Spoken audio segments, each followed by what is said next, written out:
này bàn nó mưa lại chăm tia này con tia pa cái ngàn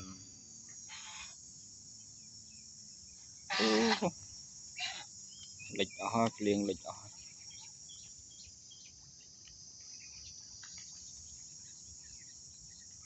ngàn thông á này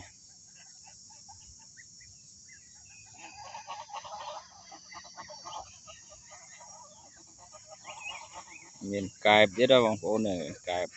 là chăm cài còn là cài với nâu tôi chứ cài với tâm đạ ban và hai chia mặc khai em toàn nói mặc khai lâu pa ban mấy chương rồi này người lại nhìn lịch tức hỏi bông phố ơi này tia pa toàn đòn màu ngoài việt xí đòn màu ngoài việt xí màu trơn rồi mấy này mấy tía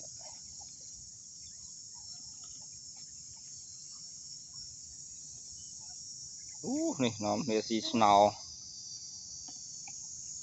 toàn đại ở xí và heo ở xí snow ạ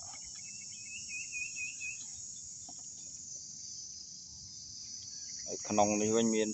tia bông mấy tia khla về bông ấy phần này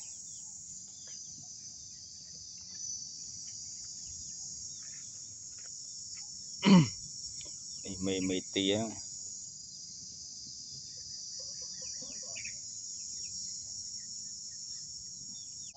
lại như về trồng tấu lục chuột là xa miền này miền lục chư miền ấy là bòi tia về lên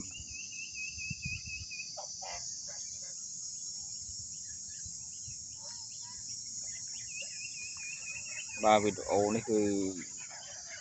miền đập phần năng thế mới về là đặt này đã ai hào vừa mau trả nằm thọt ơi còn côn mới tiên